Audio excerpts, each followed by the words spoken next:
प्रधानमंत्री नरेंद्र मोदी इजराइल की 2 दिवसीय यात्रा पर रवाना। अपने समकक्ष के साथ करेंगे वार्ता। सहयोग और साझेदारी को मिलेगा नया आयाम।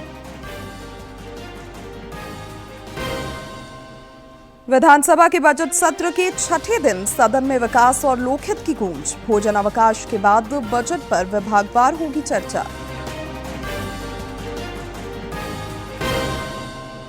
डीएमएफटी फंड घोटाला मामले में बोकारो में आयकर विभाग की दबिश। देवघर में ट्रेन से लावारिस बैग में मिले हथियार और चांदी। हजारीबाग में चोरी की 23 मोटरसाइकिलें बरामद। और चतरा एयर एम्बुलेंस हादसे की जांच जारी। एएआईबी और डीजीसीए की टीम कारणों का पता लगाने में जुटी। लगभग 40 वर्ष पुराना था विमान।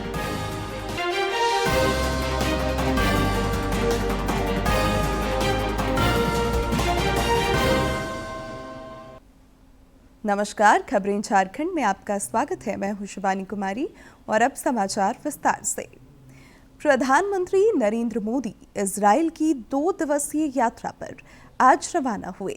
इस दौरान वे इजराइल के प्रधानमंत्री बेंजामिन नेतन्याहू के साथ बैठक करेंगे, जिसमें भारत इजराइल रणनीतिक साझेदारी में हुई महत्वपूर्ण प्रगति की समीक्षा की जाएगी।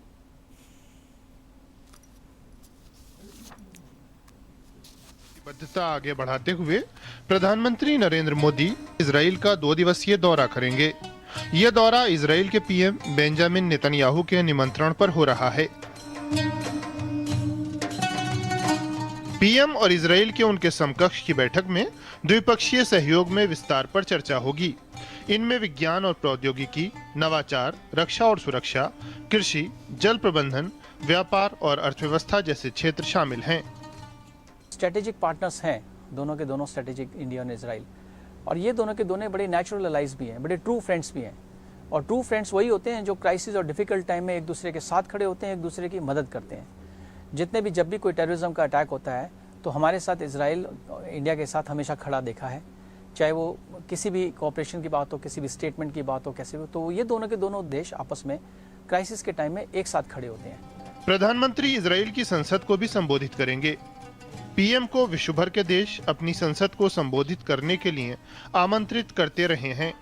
पीएम की इजराइल की ये दूसरी यात्रा है। प्रधानमंत्री वहां राष्ट्रपति इसाक हेर्जोग से भी मिलेंगे। भारत और इजराइल के बीच मजबूत रणनीतिक साझेदारी है।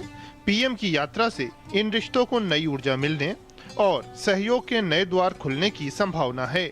प्रधानमंत्री मोदी की इस यात्रा से भारत और इजराइल के संबंध जो स्ट्रेटेजिक लेवल पर पहुंच चुके हैं, उनमें और ज्यादा तेजी आने की उम्मीद है।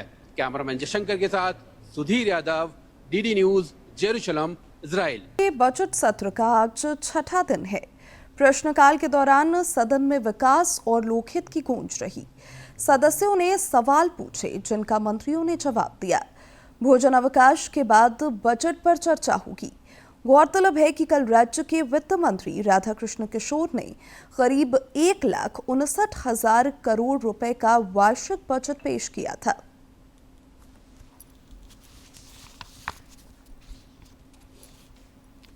मान्यवर झारखंड नगरपालिका सेवा संवर्ग 2014 और उससे पूर्व बिहार सरकार से चला आ रहा और झारखंड नगरपालिका अधिनियम के मध्य विधिक विश्लेषण के उपरांत हम लोगों ने उनके राज्य कर्मी होने के दर्जे के संबंध में यह तय किया कि चूंकि वह राज्य कर्मी नहीं है, नगरपालिका सेवा संवर्ग से आते हैं और नगरपालिका सेवा संवर्ग की एक नियमावली 2025 से प्रक्रियाधीन है।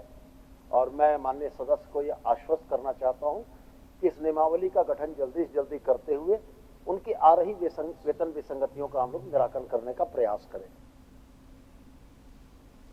मुख्यमंत्री हेमंत सोरेन की अध्यक्षता में कल कैबिनेट की बैठक हुई, जिसमें 22 प्रस्तावों को मंजूरी प्रदान की गई। कैबिनेट ने निजी नर्सिंग कॉलेजों के उन हजारों छात्रों को बड़ी राहत दी है, जिनका नामांकन बिना काउंसलिंग के हुआ था। अब नियमों में ढील देते हुए उन्हें परीक्षा में बैठने की अनुमति दे दी गई है। मंत्रिपरिषद की बैठक में इसके अलावा नेतरहाट आवासीय विद्यालय की नियुक्ति नियमावली में भी बड़ा बदलाव किया गया है। अब यहां शिक्षकों और कर्मियों की बहाली जेपीएससी या जेएसएससी के माध्यम से होगी। राज्य में आचार संहिता लागू रहने के कारण कैबिनेट बैठक की आधिकारिक ब्रीफिंग नहीं की गई। केंद्रीय मंत्री मनसुख मांडविया ने नई दिल्ली में ESIC के 75वें स्थापना दिवस को संबोधित करते हुए चिकित्सकों को दायित्व और कर्तव्य बोध कराया। श्री मांडविया ने कहा कि प्राइवेट डॉक्टर्स भी आगे आएं और 40+ आयु के सभी श्रमिकों के फ्री हेल्थ चेकअप अभियान से जुड़े। उन्होंने कहा कि भारत में स्वास्थ्य सेवा केवल एक प्रोफेशन नहीं बल्कि संस्कार है। हमारे देश में डॉक्टर को भगवान का रूप माना जाता है और इस जनविश्वास का सम्मान करना हम सबकी जिम्मेदारी है। डॉक्टर के प्रति ये देश को देखने का नजरिया अलग है दोस्तों। ये देश दुनिया का अपना अपना मॉडल हो सकता है, लेकिन हमारा देश का मॉडल में डॉक्टर को बहुत बड़े सम्मान से देश देखता है, जनता देखती है। और ऐसी स्थिति में हमारी community, doctor community, health fraternity दोस्तों, उसकी शाख और जनता के प्रति उसका विश्वास है, विश्वास का सम्मान करना ये हमारी जिम्मेवारी बन जाती है।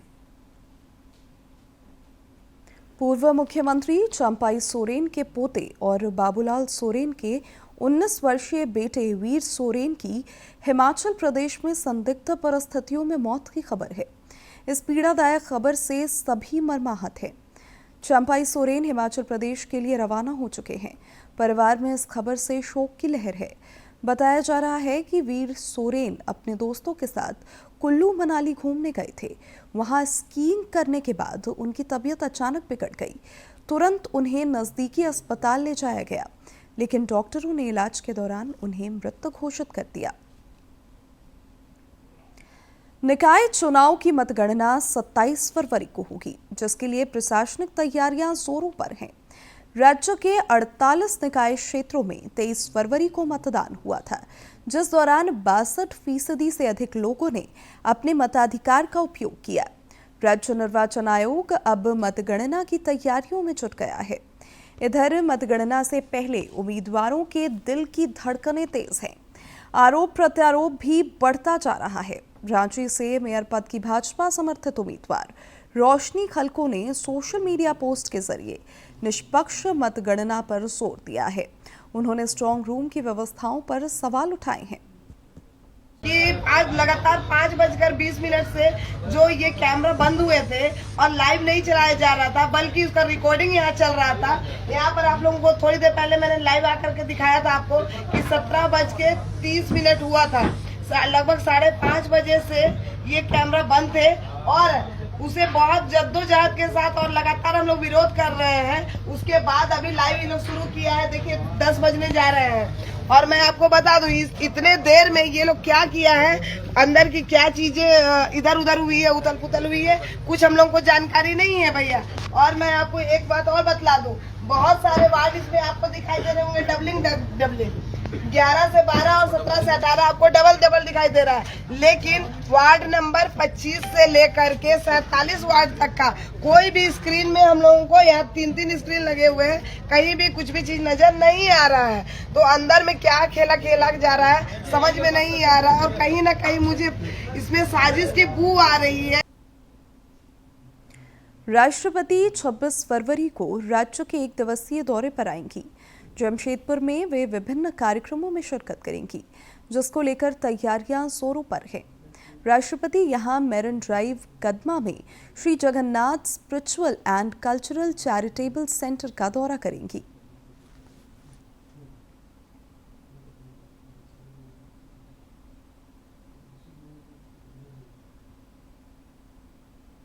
को भूमि पूजन करना है और आप सबको मालूम है स्पिरिचुअल सेंटर और टेंपल दोनों ही बन रहा है यहाँ, और इसके लिए हम रिक्वेस्ट किए हुए थे राष्ट्रपति महोदय को कि आप आके इस भूमि पूजन को कीजिए। ये जामशेदपुर का लिए बन रहा, जामशेदपुर के जो भी जगन्नाथ जी के भक्त हैं उनका लिए बन रहा, और ये सारे जामशेदपुर के लोग मेरे साथ है इसको बनाने के लिए। जो हम लोग लाइव पर सुनते आए ये गीता और ये भागवत थोड़ा एज हो जाने के बाद पढ़ना चाहिए, एक्चुअली सही नहीं है। हमारा हिसाब से गीता भागवत आपका एजुकेशन जब स्टार्ट होता है 10 क्लास 12 क्लास से ही शुरू हो जाना चाहिए, जिससे उसका अपना पर्सनल डेवलपमेंट होता है उससे, और जिसका कारण से हम लोग इसको स्पिरिचुअल सेंटर अलग से बना रहे हैं और उसमें हम लोग इनवाइट करेंगे झारखंड के सभी यूनिवर्सिटी को। केंद्रीय कृषि मंत्री शिवराज सिंह चौहान ने कल 11 राज्यों में कृषि विकास योजनाओं की प्रगति का जायजा लिया। बाद में पत्रकारों से बातचीत में उन्होंने योजना राशि के सदुपयोग पर बल दिया ताकि अन्नदाता सशक्त बन सकें।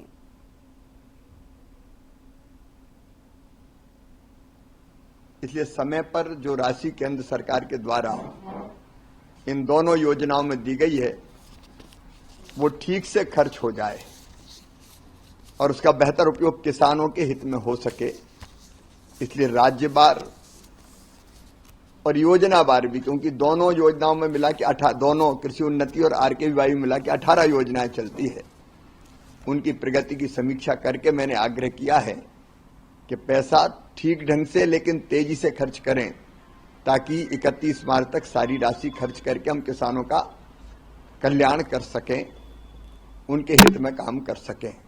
राज्यों ने मुझे भरोसा दिलाया है कि वो तेजी से काम करेंगे, जिन राज्यों में भी खर्च कम हुआ है, और समय पर पूरी राशि बेहतर ढंग से किसानों के हित में इन योजनाओं पर खर्च करेंगे। राज्य में आगामी एसआईआर को लेकर मैपिंग की प्रक्रिया लगातार जारी है। साल 2003 के वोटर लिस्ट से मतदाताओं की मैपिंग का कार्य प्रगति पर है। आने वाले 1-2 महीने में झारखंड में एसआईआर शुरू होने की संभावना है। इधर पश्चिम बंगाल में चल रहे एसआईआर प्रक्रिया में 60 लाख आवेदनों को लेकर बड़ी प्रशासनिक और न्यायिक चुनौती सामने आई है। एसआईआर प्रक्रिया में 60 लाख आवेदनों के निपटारे को लेकर बड़ी प्रशासनिक और न्यायिक चुनौती सामने आई है। मार्च के दूसरे सप्ताह तक इन सभी मामलों की सुनवाई पूरी करने के लिए करीब 1000 जजों की आवश्यकता बताई गई है। ये आंकलन कलकत्ता हाईकोर्ट के मुख्य न्यायाधीश सुजॉय पॉल द्वारा सुप्रीम कोर्ट को भेजे गए आंकड़ों के आधार पर किया गया है। राज्य के मुख्य निर्वाचन अधिकारी मनोज कुमार अग्रवाल ने स्पष्ट किया कि 60 लाख सुनवाइयों को समय पर पूरा करने के लिए लगभग 1000 जजों की जरूरत होगी। मुख्य न्यायाधीश ने सुप्रीम कोर्ट को पत्र लिखकर बताया कि अगर प्रतिदिन 250 मामलों का निपटारा भी किया जाए तो पूरी प्रक्रिया में करीब 80 दिन लग सकते हैं। ऐसे में मार्च के दूसरे सप्ताह तक लक्ष्य हासिल करने के लिए प्रतिदिन लगभग 2.5 लाख सुनवाइयों का निपटारा अनिवार्य है।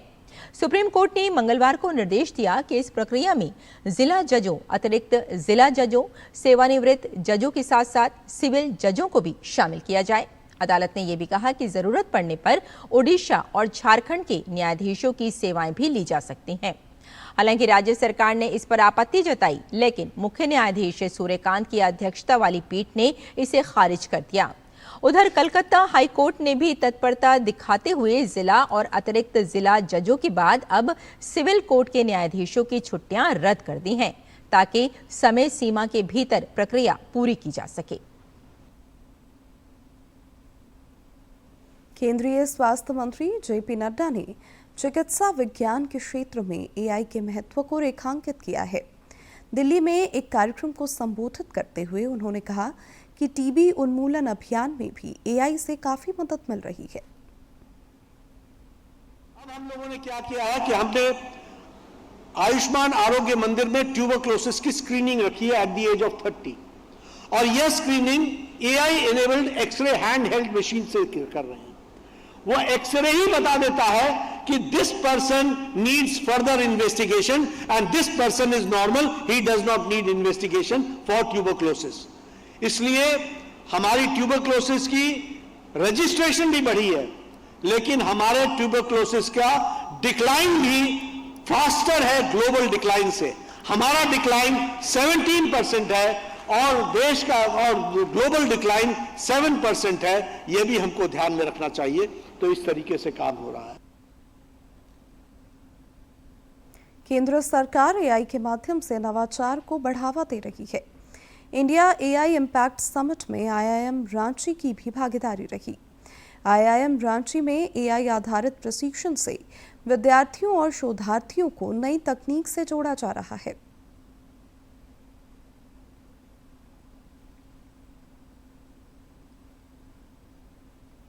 आईआईएम रांची के असिस्टेंट प्रोफेसर और centre for teaching with AI के चेयरपर्सन मनीष कुमार ने भाग लिया। उन्होंने इस पहल को कारगर बताया और अनुभव साझा किए। उन्होंने बताया कि एआई शिक्षा और शोध के क्षेत्र में नई संभावनाएं सृजित कर रहा है। इंडिया स्पेसिफिक प्रॉब्लम को इंडिया स्पेसिफिक सॉल्यूशन की आवश्यकता है और हमारे अंदर टैलेंट की कमी नहीं है, हमारे अंदर डेटा की कमी नहीं है, बस हमें उसको अच्छे रूप से जोड़ने की आवश्यकता है सो दैट हम उसका जो भी समस्याएं हैं हमारे उसका हम समाधान प्राप्त कर सकें। आईआईएम रांची के centre for teaching with AI में शिक्षकों, विद्यार्थियों और ग्रामीण जनप्रतिनिधियों को एआई आधारित प्रशिक्षण दिए जा रहे हैं। Dean executive education Amit Sachan ने बताया कि एआई की मदद से पत्र लेखन और प्रशासनिक कार्यों को आसान बनाया जा रहा है। अभी हम लोगों ने ट्रेनिंग प्रोग्राम्स कुछ लिए थे जहाँ पे हमारे ग्रामीण एरिया से मुखिया लोग आए थे। तो मुखिया लोगों की मेजर प्रॉब्लम जो हमारे डिस्कशन में आई कि उनको लेटर लिखना होता है। जैसे मान लीजिए हैंडपम्प खराब है और बीडीओ को एक लेटर लिखना है, तो उसमें संदर्भ में हमने कहा कि आप प्रॉम्प्ट यूज करिए और आपका एक लेटर जनरेट हो जाएगा। एआई अब उच्च एवं तकनीकी शिक्षा का अभिन्न अंग बन चुका है। आईआईएम रांची में इसका चलन अत्यधिक बढ़ गया है। प्रोफेसर और डीन एकेडमिक्स तनुश्री दत्ता ने बताया कि विद्यार्थियों के मिड टर्म में वर्किंग विद एआई कंपोनेंट को जोड़ा गया है। यह पहल विद्यार्थियों को ट्रेंड करने के लिए किया गया है। तो स्टूडेंट्स के लिए हम लोग उनके मिड टर्म के जगह पे एक working with AI component introduce किया, जिसमें स्टूडेंट को एक प्रोजेक्ट करना है, उसका सोल्यूशन निकालना है, वो अपना जो क्यूज़ यूज़ किए वो सबमिट करेंगे, तो उसके बेसिस पे उनको इवैल्यूएशन होगा। ये बेसिकली स्टूडेंट को ट्रेन करने के लिए। आईआईएम के मार्केटिंग डिपार्टमेंट की प्रोफेसर श्वेता झा ने बताया कि वर्तमान दौर में आर्टिफिशियल इंटेलिजेंस का चलन बढ़ा है। विभिन्न शैक्षणिक संस्थान, कंपनियां उद्योग जगत में एआई का काफी प्रयोग कर रहे हैं। मुख्य रूप से मार्केटिंग के लिए कैंपेन जनरेट करने समेत विभिन्न कार्य एआई के माध्यम से आसानी से हो रहे हैं। तो आज के टाइम में जैसे कैंपेन जनरेट करना है, पहले कैंपेन जनरेट करने के लिए आपको बहुत सारा आइडिया को आपको देखना होता था, उसके फिर बहुत उसमें कॉस्ट इन्वॉल्व था। अभी क्या हो जाता है कि अगर आपको इनिशियल कोई आइडिया जनरेट करना है अपने भी किसी भी कैंपेन के लिए, एडवर्टीजमेंट के लिए, जैसे प्रिंट के लिए करना है, न्यूज़पेपर में आएगा या टेलीविज़न में आएगा, तो आप बहुत आसानी से वो सब कर सकते हैं आइडिया जनरेशन। आईआईएम रांची में एआई आधारित पहल के जरिए विद्यार्थियों और शिक्षकों को भविष्य की तकनीक से जोड़ा जा रहा है। केंद्र सरकार की पहल और संस्थानों के प्रयासों से भारत एआई के क्षेत्र में तेजी से आगे बढ़ रहा है। डीडी न्यूज के लिए रांची से सहयोगी विकास के साथ प्रणय प्रबोध की रिपोर्ट। डीएमएफटी फंड घोटाला मामले में आयकर विभाग की टीम ने जांच तेज कर दी है। बोकारो में कल टीम ने आरोपियों के 2 ठिकानों पर दबिश दी और कागजात तथा डिजिटल डिवाइस खंगाले। आयकर विभाग की टीम 9 गाड़ियों में पहुंची और जिले के प्रभात कॉलोनी स्थित सोनू मिश्रा के आवास और सेक्टर 9 स्थित स्ट्रीट 37 में रहने वाले एक जेरोक्स दुकान के संचालक प्रकाश कुमार के घर में छापेमारी की। बताया जा रहा है कि सोनू मिश्रा ने डीएमएफटी फंड से जिले के सभी विद्यालयों में वॉल पेंटिंग करने का काम किया था, जिसमें भारी गड़बड़ी की बात सामने आई है। जेरोक्स दुकान के संचालक द्वारा भी डीएमएफटी फंड में कई तरह के सामानों की आपूर्ति की गई थी। अनियमितता उजागर होने पर अब सारे मामले की जांच की जा रही है। देवघर रेलवे स्टेशन पर पुलिस ने जमालपुर पैसेंजर ट्रेन से एक लावारिस बैग बरामद किया है, जिसमें करीब 2 किलोग्राम चांदी, 2 देसी कट्टा, पिस्टल और कारतूस बरामद किए गए। हथियार मिलने की सूचना के बाद स्टेशन परिसर में कुछ समय तक अफरा तफरी का माहौल बना रहा। पुलिस ने बरामद सामान को जब्त करते हुए मामले की जांच शुरू कर दी है।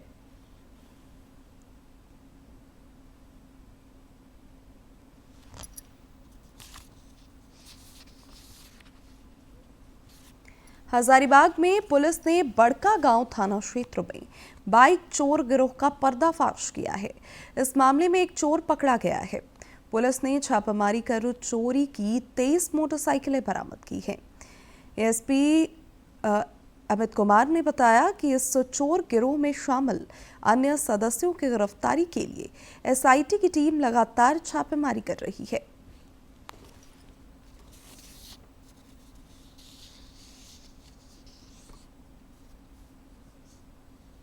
SIT की टीम द्वारा एक सतीश प्रजापति जो कि बड़का ग्राम नापोक खला थाना बड़का गांव क्षेत्र का रहने वाला है, इसकी गिरफ्तारी हुई है। इसके आधार पर इसने अपने गिरोह के अन्य 4-5 व्यक्तियों का भी नाम बताया है और उसकी निशानदेही पर हम लोगों ने कुल 23 की संख्या में मोटरसाइकिल की बरामदगी की है, जिसमें स्प्लेंडर मोटरसाइकिल 14 है, पैशन प्रो 3 है, अपाची 2 है, पल्सर मोटरसाइकिल 2 और ग्लैमर मोटरसाइकिल 2 है। साथ ही इसके पास से एक मोबाइल की भी बरामदगी हुई है। उस आधार पर हम लोग तकनीकी साक्ष्य के आधार पर अग्रिम कार्रवाई करेंगे। पाकुड़ में एक दिल दहला देने वाला हादसा सामने आया है। नगर नबी रेलवे क्रॉसिंग के पास तेज रफ्तार ट्रेन की चपेट में आने से एक दंपति और उनकी 3 साल की मासूम बच्ची की मौके पर ही मौत हो गई। इस दर्दनाक घटना के बाद स्थानीय लोगों ने दुख जताते हुए एहतियातन सुरक्षा उपायों को बढ़ाने की मांग की है। चतरा एयर एम्बुलेंस हादसे की जांच शुरू हो गई है। शुरुआती जांच में यह बात सामने आई है कि यह विमान करीब 40 साल पुराना था। रांची एयरपोर्ट से उड़ान के समय मौसम पूरी तरह साफ था और विजिबिलिटी सामान्य थी। इस हादसे की जांच AAIP ने की है, जिसे 1 महीने के भीतर नागरिक उड्डयन मंत्रालय को अपनी रिपोर्ट सौंपनी है। इधर DGCA की टीम ने भी जांच के सिलसिले में आवश्यक दस्तावेज जुटाए हैं।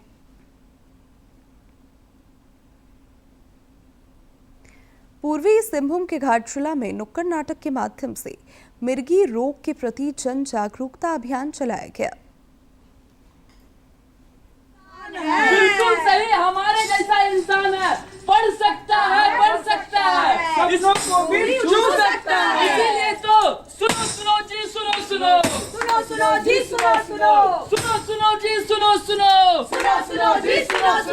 सुनो ये बात है जरूरी, डर नहीं, समझ है जरूरी। जी हाँ, डरिए मत, समझ से काम लीजिए, क्योंकि आपकी समझदारी एक इंसान का नहीं, ऐसे मिर्गी वाले सभी व्यक्ति का जान बचा सकते हैं, क्योंकि इसका इलाज है और नियमित जांच से इनको दवाई देने से ये एकदम स्वस्थ हो सकते। और अब बात मौसम की। राज्य भर में मौसम के बदले मिजाज की वजह से तापमान में थोड़ी गिरावट हो सकती है। पिछले 24 घंटे के दौरान अधिकतम और न्यूनतम तापमान सामान्य से नीचे दर्ज किया गया। इस अवधि में गुमला में न्यूनतम तापमान 11 डिग्री सेल्सियस रिकॉर्ड किया गया, जो राज्य में सबसे कम रहा। पूर्वी सिंहभूम के गुड़ाबांधा में 9 मिलीमीटर बारिश हुई, जबकि चाईबासा में भी हल्की बारिश की सूचना है। मौसम विज्ञान केंद्र ने अपने पूर्वानुमान में आने वाले दिनों में न्यूनतम तापमान में गिरावट और फिर वृद्धि की संभावना जताई है। T20 क्रिकेट विश्व कप में सुपर 8 के मुकाबले जारी है। कल भारत की भिड़ंत जिम्बाब्वे से होनी है, जिस पर खेल प्रशंसकों की नजर है। इस मैच में भारत की करो या मरो की स्थिति है। इधर कल खेले गए एक मैच में इंग्लैंड ने पाकिस्तान को 2 विकेट से हराकर सेमीफाइनल में जगह बनाई। सुपर 8 मुकाबले में आज न्यूजीलैंड का सामना श्रीलंका से होगा। T20 विश्व कप और अन्य खेल जगत की खबरों को देखते हैं इस वीडियो क्लिप में। ICC T20 क्रिकेट विश्व कप में आज श्रीलंका और न्यूजीलैंड आमने सामने होंगे। ये मैच शाम 7 बजे से कोलंबो में खेला जाएगा। न्यूजीलैंड और पाकिस्तान के बीच खेला गया सुपर 8 मुकाबला बारिश में धुल गया था। दोनों टीमों को एक एक अंक बांटना पड़ा था। वहीं श्रीलंका को अपने पहले सुपर 8 मुकाबले में इंग्लैंड के खिलाफ हार का सामना करना पड़ा था। अगर श्रीलंका की टीम ये मैच हार जाती है तो वो सेमीफाइनल की दौड़ से बाहर हो जाएगी। इंग्लैंड ने ICC T20 क्रिकेट विश्व कप के सेमीफाइनल में जगह बना ली है। कल खेले गए मैच में इंग्लैंड ने पाकिस्तान को 2 विकेट से मात दी। पाकिस्तान द्वारा दिए 165 रन के लक्ष्य को इंग्लैंड ने 19.1 ओवर में 8 विकेट खोकर हासिल कर लिया। इंग्लैंड की तरफ से कप्तान हैरी ब्रूक ने शतकीय पारी खेली। इस जीत के साथ इंग्लैंड इस विश्व कप के सेमीफाइनल में जगह बनाने वाली पहली टीम बन गई। इससे पहले पाकिस्तान ने टॉस जीतकर पहले बल्लेबाजी करते हुए 20 ओवर में 9 विकेट पर 164 रन बनाए। इंग्लैंड की ओर से लियाम डॉसन ने 3 विकेट झटके, वहीं जोफ्रा आर्चर और जेमी ओवरटन को 2-2 विकेट मिले। और अब बात करते हैं रणजी ट्रॉफी की। शुभम पुंडीर के नाबाद शतक की बदौलत जम्मू कश्मीर ने रणजी ट्रॉफी फाइनल के पहले दिन कर्नाटक के खिलाफ मजबूत शुरुआत की। पहले दिन का खेल खत्म होने तक जम्मू कश्मीर ने 2 विकेट पर 284 रन बना लिए हैं। दिन का खेल खत्म होने तक शुभम 117 रन पर नाबाद हैं, जबकि अब्दुल समाद 52 रन के साथ उनका साथ निभा रहे हैं। कप्तान पारस डोगरा के चोट के कारण रिटायर हर्ट होने के बाद दोनों ने तीसरे विकेट के लिए 105 रन की साझेदारी कर ली है। इससे पहले शुभम और यावर ने दूसरे विकेट के लिए 139 रन जोड़कर 8 बार की चैंपियन कर्नाटक के खिलाफ बड़े स्कोर की नींव रखी। युवा यावर हसन ने 88 रन की पारी खेली। और आईसीसी महिला टी20 वर्ल्ड कप 2026 के शेड्यूल का ऐलान हो गया है, जिसमें सभी 12 टीमें हिस्सा लेंगी। 12 जून से 5 जुलाई तक महिला टी20 वर्ल्ड कप का आयोजन होगा। मेजबान इंग्लैंड 12 जून को पहले मैच में श्रीलंका से भिड़ेगी। टी20 वर्ल्ड कप में भारतीय महिला टीम अपना पहला मैच 14 जून को पाकिस्तान के खिलाफ एजबेस्टन में खेलेगी। इसके बाद 17 जून को नीदरलैंड के खिलाफ भारत का मुकाबला होगा। 21 जून को दक्षिण अफ्रीका और 25 जून को बांग्लादेश के खिलाफ भारतीय महिला टीम मुकाबला करेगी। भारतीय महिला टीम ग्रुप चरण में अपना आखिरी मैच 28 जून को लॉर्ड्स में ऑस्ट्रेलिया के खिलाफ खेलेगी। 12 टीमों को 2 ग्रुप में रखा गया है। ग्रुप 1 में Australia, south Africa, Bharat, Pakistan, Bangladesh और नीदरलैंड हैं। वहीं ग्रुप 2 में West Indies, England, New Zealand, Sri Lanka, Ireland और स्कॉटलैंड की टीम है।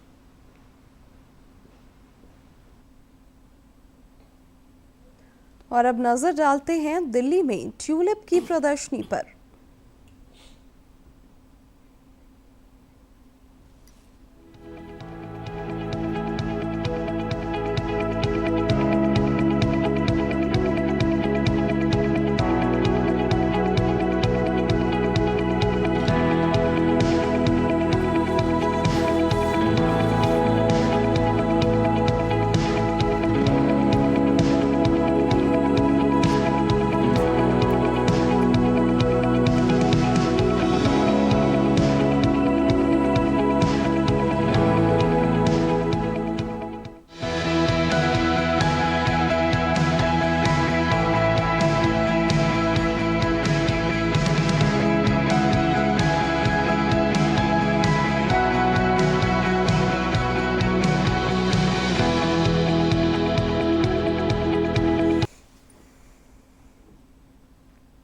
अब अंत में मुख्य समाचार एक बार फिर।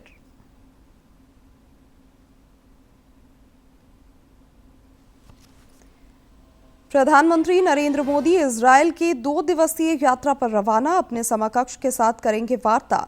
सहयोग और साझेदारी को मिलेगा नया आयाम।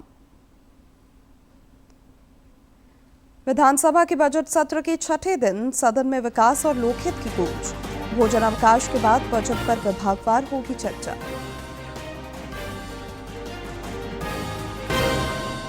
डीएमएफटी फंड घोटाला मामले में बोकारो में आयकर विभाग की दबिश। देवघर में ट्रेन से लावारिस बैग में मिले हथियार और चांदी।